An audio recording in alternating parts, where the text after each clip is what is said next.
Kabar baiknya, setiap amalan yang dikerjakan di bulan Sya'ban itu tidak sekedar dicatat, tapi langsung dibawa naik, disampaikan kepada Allah oleh para malaikat. Allah itu sudah tahu, sudah maha tahu sebelum disampaikan, akan dikerjakan, setelah dikerjakan, semua diketahui oleh Allah. Tidak ada yang luput dalam pengetahuannya. Tapi yang paling penting, An-Nasai nomor hadis 2357 ini.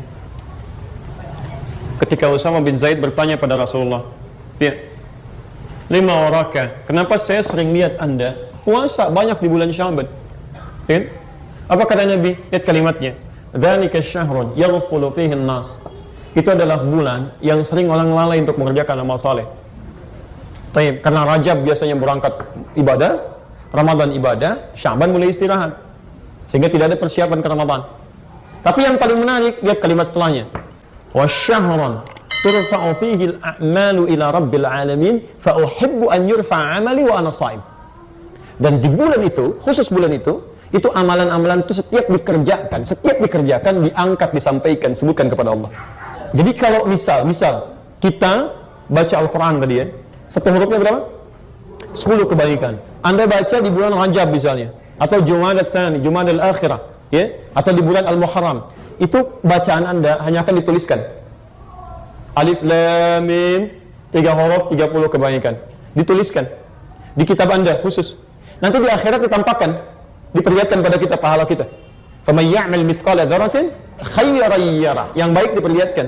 Bahkan kitabnya juga ditunjukkan, dipegang oleh kita. Quran surah 17 tadi, ayat ke-13 sampai 15, kan?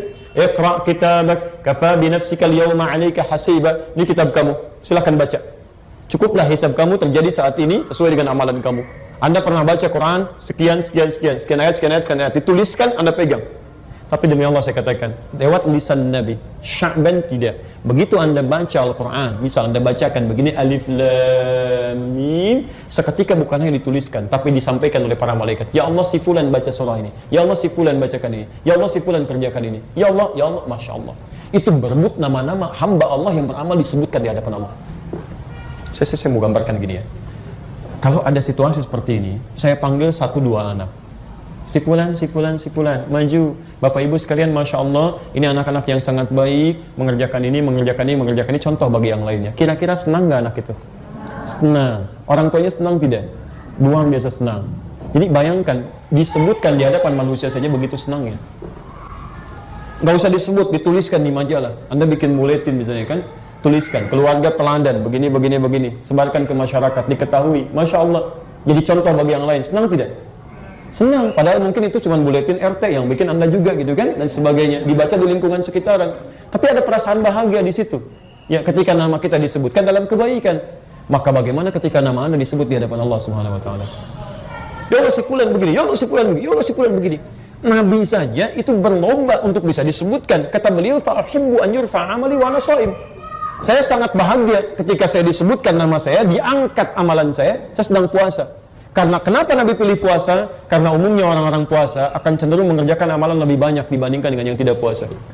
Silahkan, sunnahnya bisa kerjakan, baca Qurannya dilakukan dan sebagainya. Sehingga ketika dikerjakan banyak disebutkan, ya Allah, si fulan.